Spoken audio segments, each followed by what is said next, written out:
The arrival that shook the stars. The galaxy was quiet that night, but in deep space, quiet never meant safe. Among the distant stars, hundreds of alien listening posts picked up something strange. It was not a normal ship signal. It was bigger, heavier, and moving at a steady, terrifying speed. No one knew where it came from, but the size readings made experienced commanders pale. In the war room of the Virek Coalition, a group of alien leaders leaned over glowing maps, their eyes narrowing as the object's shape appeared on the screen. It was not shaped like any known warship. Its body was so long it blocked starlight, its hull layered in dark armor that seemed to swallow light. They tried to scan inside, but the readings came back empty, as if the ship was a hollow shadow. One of the commanders hissed, "This is no ordinary vessel. We must destroy it before it reaches the central lanes."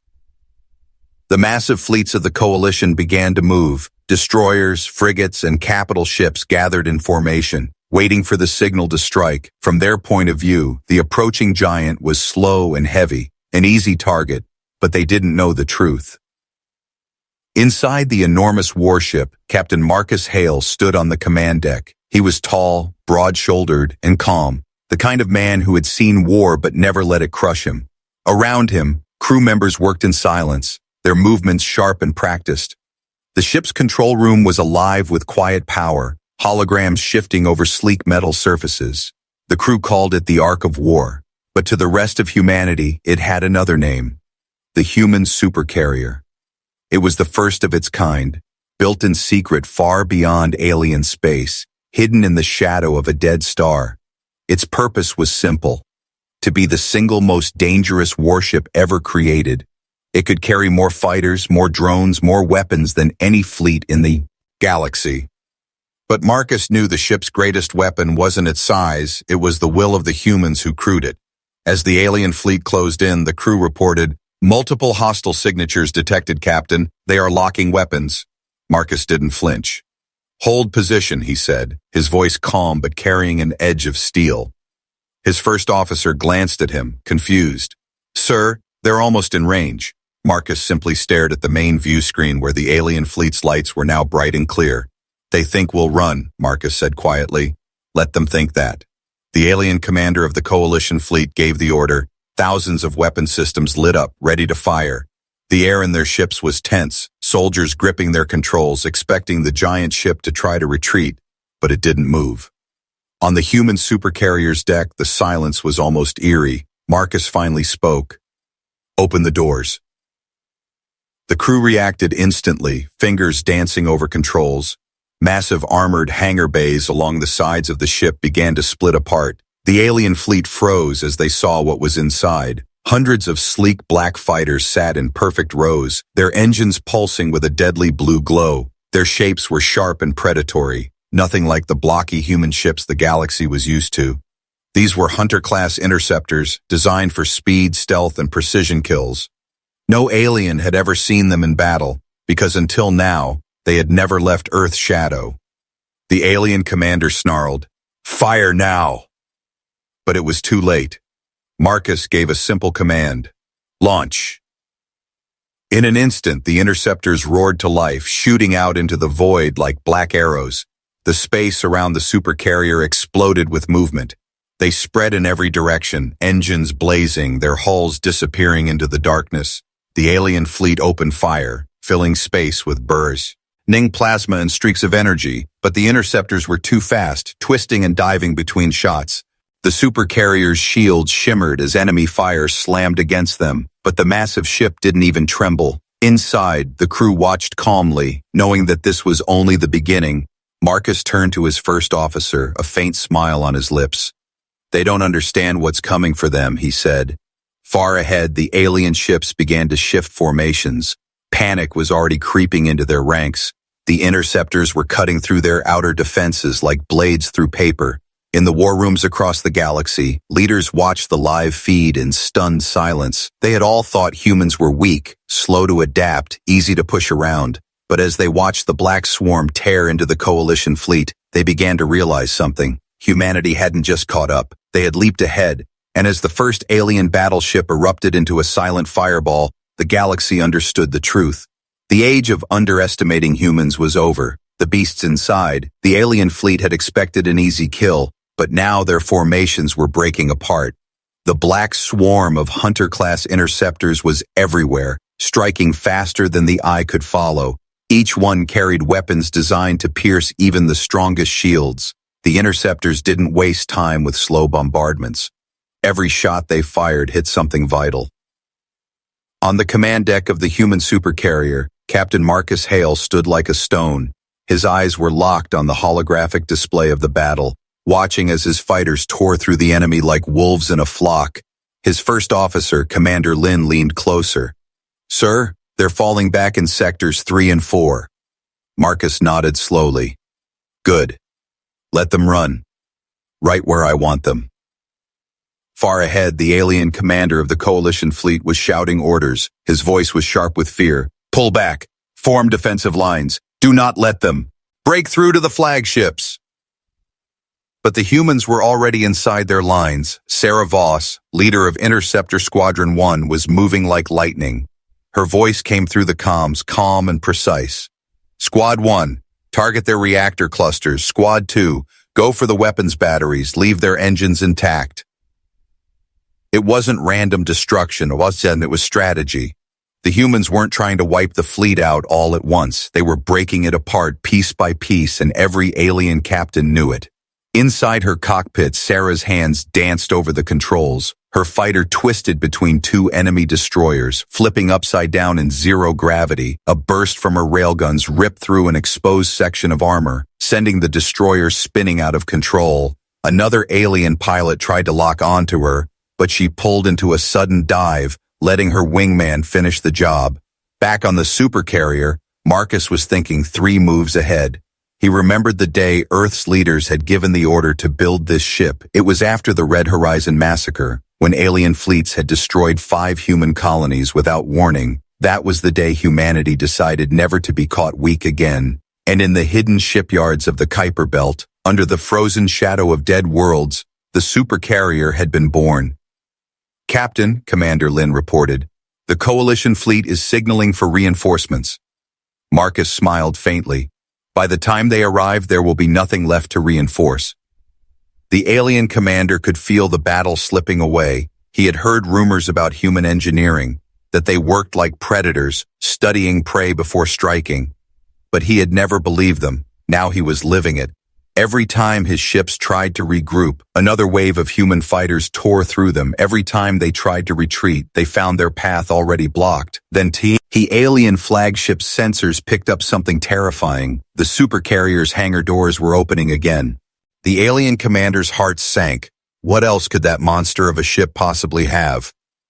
From the hangars emerged a new wave, Titan-class gunships, massive compared to the interceptors, bristling with heavy cannons. They moved slower, but each one carried enough firepower to rip a cruiser in half with a single shot.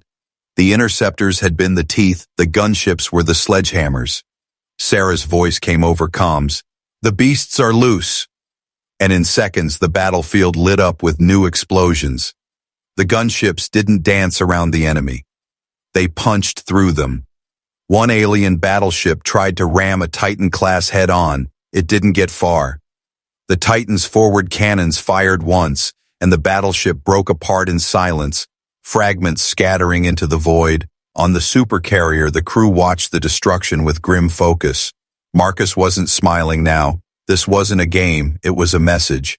And every alien fleet commander watching from the safety of their homeworlds was beginning to understand it. "Push them towards Sector 6, Marcus ordered. "Why Sector 6, sir?" Lin asked. Marcus's eyes narrowed. "Because that's where they'll die." As the alien fleet scrambled to survive, the humans herded them into a narrow stretch of space between 2 asteroid clusters. It was a perfect killing ground. The interceptors closed the exits, the gunships formed a wall, and the alien fleet found itself trapped. On the alien flagship, alarms were blaring, systems failing, communications breaking apart. The commander stared at the giant human ship in the distance. It wasn't even moving. It was just watching, letting its children, the beasts it carried, do the work. Marcus gave one final order for the engagement, his voice cold and steady. "Seal the cage." And with that, the human supercarrier's gravity nets began to hum, locking the enemy fleet in place. The alien comma. Commander realized too late what that meant. They weren't going anywhere. And deep inside the massive human warship, something else was beginning to wake up. The first strike, the alien fleet was trapped. The asteroid field boxed them in on two sides, and the human supercarrier's gravity nets sealed the rest. Their engines strained, their weapons kept firing, but every move they made was answered by the human swarm. Interceptors darted in and out like hunting birds, and Titan-class gunships blasted through anything too slow to escape. On the bridge of the supercarrier, Captain Marcus Hale stood in silence. He wasn't just watching a battle, he was studying it. Every explosion, every enemy movement was another piece of the puzzle falling into place. His crew could feel it too, the tension in the air, the sense that something even bigger was coming. Commander Lin approached, her voice low. "Sir, enemy reinforcements will arrive in 8 minutes." Marcus didn't even look away from the tactical map. "Then we'll finish this in 5. Far ahead, the alien flagship was firing wildly, desperate to break the trap. Its captain barked orders, his voice shaking with anger and fear. "Concentrate fire on the big one. Bring it down before it uses whatever it's hiding." But every shot slammed into the supercarrier's shields, which shimmered faintly and absorbed the impact without so much as a ripple. Marcus turned to his weapons chief. "How's the vortex cannon?" The chief checked his readouts, eyes wide. "Fully charged, sir, and stable." Lin's head snapped toward him. "Sir, you're not actually—" Marcus cut her off. "We didn't build it to show it off, Commander." In the lower decks of the supercarrier, the crew in the vortex chamber worked with careful precision. The chamber itself was massive, a hollow sphere of reinforced metal housing a weapon unlike anything else in the galaxy. The vortex cannon didn't just fire energy, it folded space itself. When it hit a target, that target didn't explode, it vanished, erased from reality. No debris, no survivors, no trace. Sarah Voss's voice came over comms from her interceptor. "Captain, my squad's cleared the front lines, you're clear to fire." Marcus gave the order, his voice calm. "Target their capital ships. Start with the flagship." The alien commander didn't understand the danger until the front of the human supercarrier began to open. Massive armored plates slid aside, revealing a colossal barrel that glowed with shifting light. The colors twisted and bent in ways no natural light should. Sensors screamed warnings across every alien ship, but none of them made sense. The vortex cannon fired. There was no sound, no bright explosion, only a sudden ripple in space. The alien flagship shimmered, stretched, and then it was gone. One moment it was there, the next it had been erased, as if it had never existed. Panic erupted across the alien fleet. Ships tried to scatter, but the gravity nets held them in place. Others turned all weapons toward the supercarrier, but the shields drank in their fire without flinching. Marcus didn't pause. Next target, the vortex cannon fired again. Another capital ship vanished, and another. Each time it happened, the alien crews felt a cold terror sink into their bones. This wasn't war. This was something beyond it. On alien homeworlds across the galaxy, leaders watched the broadcast in stunned silence. Every military analyst had once mocked human technology, saying it was crude and inefficient. Now they were seeing a weapon that made all their fleets look like toys. Sarah's interceptors kept up the pressure, striking smaller ships that tried to hide among the asteroids. Her voice came through again, steady but with a hint of awe. "Captain, I think they're breaking." Marcus's gaze didn't waver from the tactical map. "Not yet, Commander Voss, not until they remember this moment for the rest of their lives." In the alien fleet, discipline collapsed. Some ships tried to ram their way free, smashing against the gravity nets with no effect. Others shut down their weapons entirely, sending surrender codes. But the humans didn't advance, they just held the trap and let the terror sink deeper. Marcus finally gave the order. "Cease vortex fire." Lin stared at him, confused. "Sir, we can finish them." Marcus shook his head. "No. I want them to carry the story home. I want them to tell everyone what they saw today." The alien survivors would later remember that moment. The moment the human warship stopped killing them. Not out of mercy, but out of confidence. It was worse than destruction. It was a warning. And deep inside the human supercarrier, the vortex cannon began its cool-down cycle, silent, patient, waiting for the next time it would erase something from the universe. Sarah Voss's voice came over comms from her interceptor. "Captain, my squad's cleared the front lines. You're clear to fire." Marcus gave the order, his voice calm. "Target their capital ships. Start with the flagship." The alien commander didn't understand the danger until the front of the human supercarrier began to open. Massive armored plates slid aside, revealing a colossal barrel that glowed with shifting light. The colors twisted and bent in ways no natural light should. Sensors screamed warnings across every alien ship, but none of them made sense. The vortex cannon fired. There was no sound, no bright explosion, only a sudden ripple in space. The alien flagship shimmered, stretched, and then it was gone. One moment it was there, the next it had been erased, as if it had never existed. Panic erupted across the alien fleet. Ships tried to scatter, but the gravity nets held them in place. Others turned all weapons toward the supercarrier, but the shields drank in their fire without flinching. Marcus didn't pause. Next target, the vortex cannon fired again. Another capital ship vanished, and another. Each time it happened, the alien crews felt a cold terror sink into their bones. This wasn't war, this was something beyond it. On alien homeworlds across the galaxy, leaders watched the broadcast in stunned silence. Every military analyst had once mocked human technology, saying it was crude and inefficient. Now they were seeing a weapon that made all their fleets look like toys. Sarah's interceptors kept up the pressure, striking smaller ships that tried to hide among the asteroids. Her voice came through again, steady but with a hint of awe. "Captain, I think they're breaking." Marcus's gaze didn't waver from the tactical map. "Not yet, Commander Voss. Not until they remember this moment for the rest of their lives." In the alien fleet, discipline collapsed. Some ships tried to ram their way free, smashing against the gravity nets with no effect. Others shut down their weapons entirely, sending surrender codes. But the humans didn't advance. They just held the trap and let the terror sink deeper. Marcus finally gave the order. "Cease vortex fire." Lynn stared at him, confused. "Sir, we can finish them." Marcus shook his head.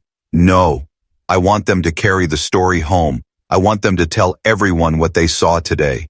The alien survivors would later remember that moment. The moment the human warship stopped killing them, not out of mercy, but out of confidence. It was worse than destruction. It was a warning.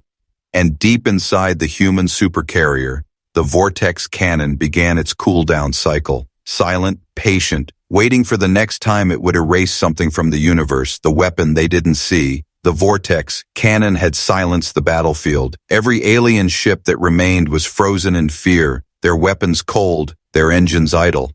The space between the asteroids was littered with the drifting hulks of dead ships, glowing with the faint fires of their broken cores. The human supercarrier sat in the middle of it all, calm and still, like a predator that had already eaten its fill. On the bridge, Marcus Hale studied the sensor reports.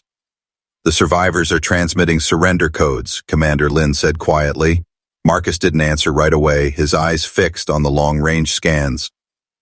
"Not yet," he finally replied. "They're still talking to someone." Deep in the Coalition's command channels, encrypted messages were flying. The alien commander, voice shaking, was pleading for immediate help.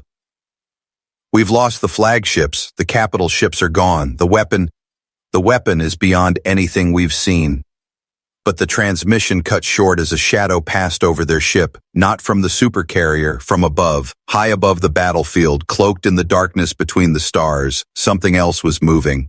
Marcus's tactical officer called out, "Sir, it's in position." Commander Lynn's head snapped toward him. "It?" Marcus's voice was low, almost a whisper. "Bring it online." The alien fleet had no idea that the vortex cannon wasn't the supercarrier's most dangerous weapon. That honor belonged to something called the Halo Array. It wasn't built to destroy ships, it was built to rewrite space. In theory, it could create pockets of altered physics, turning the battlefield itself into a trap. In reality, no one outside the highest levels of Earth's command had ever seen it used. Panels on the supercarrier's hull shifted, revealing a ring-like structure buried deep in its armor. It began to glow with a soft golden light. The alien sensors detected it immediately, but none of them could understand what it was.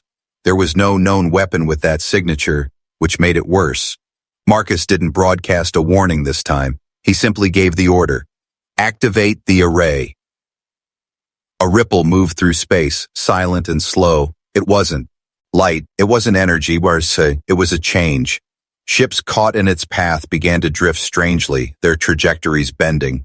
Missiles fired by panicked gunners spiraled off into nowhere. Gravity itself seemed to twist and buckle. The alien commander screamed for evasive maneuvers, but it was useless.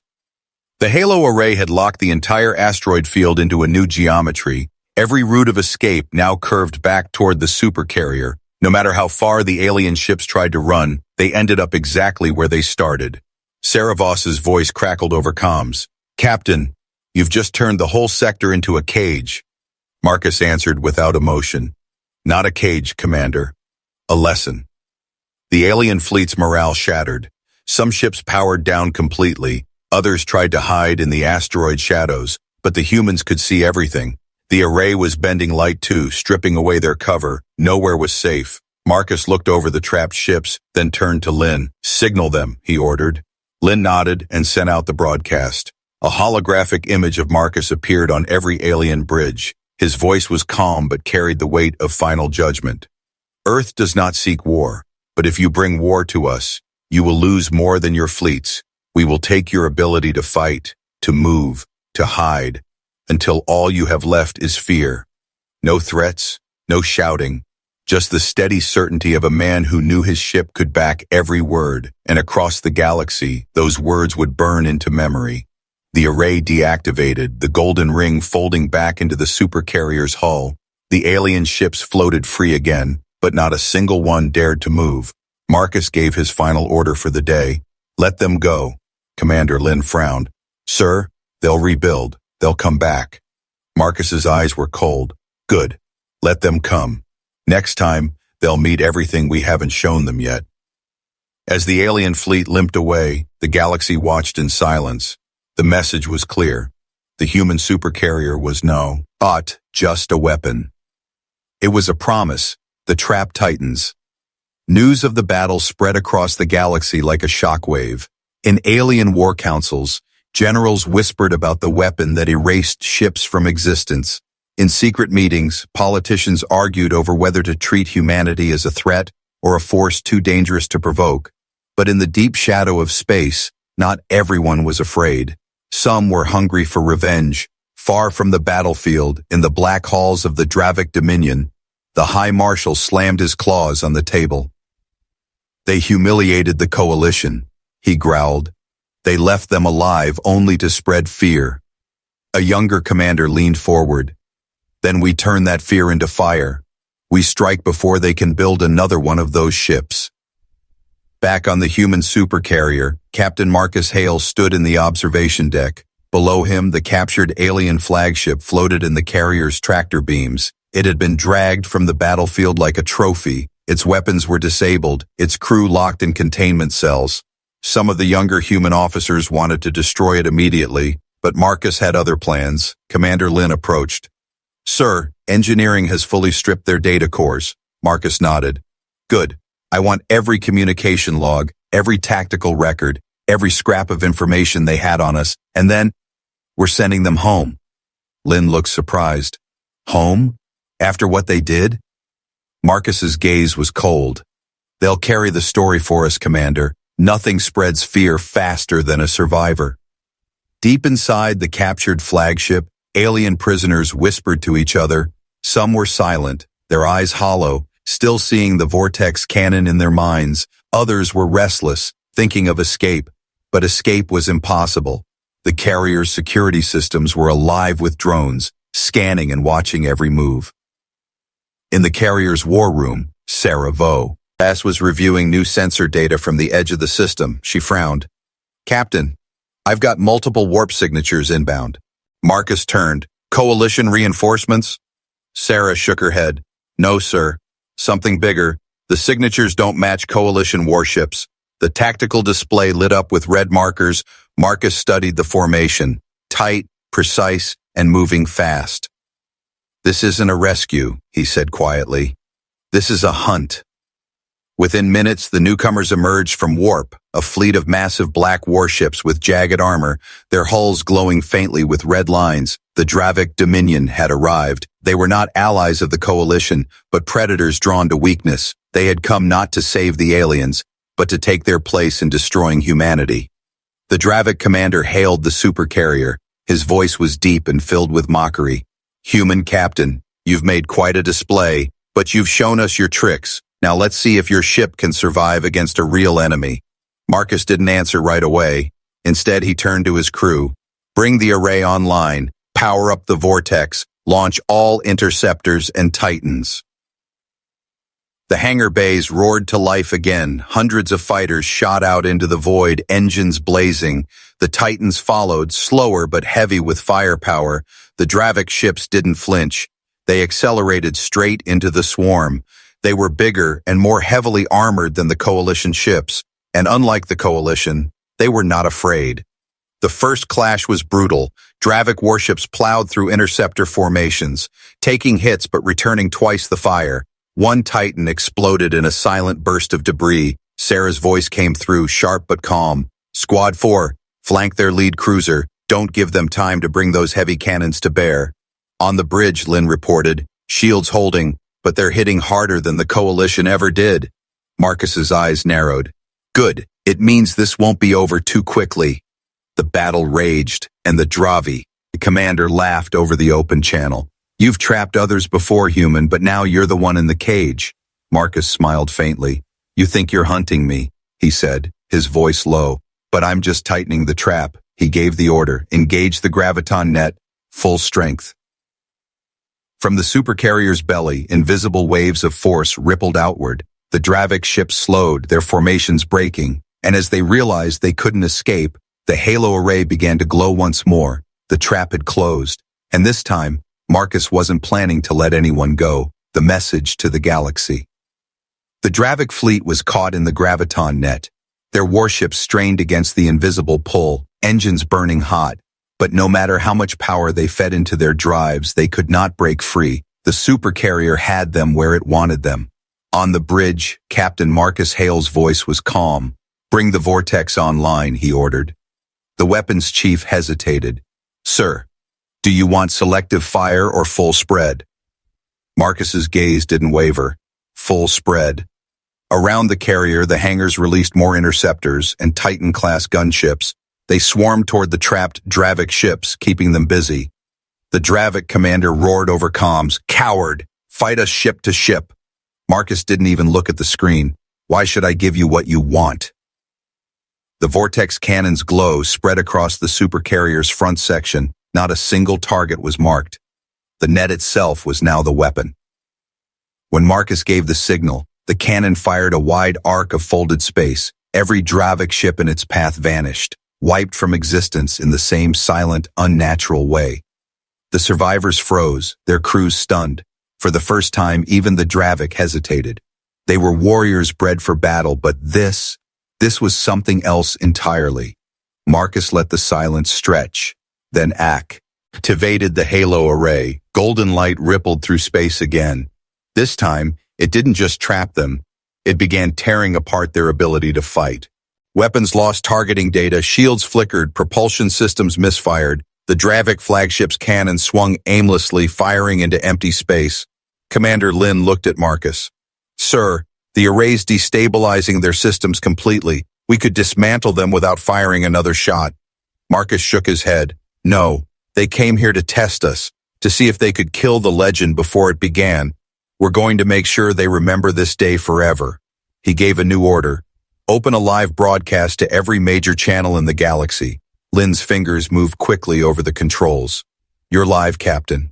Across thousands of worlds, on alien war councils, and in the homes of ordinary citizens, Marcus Hale's image appeared.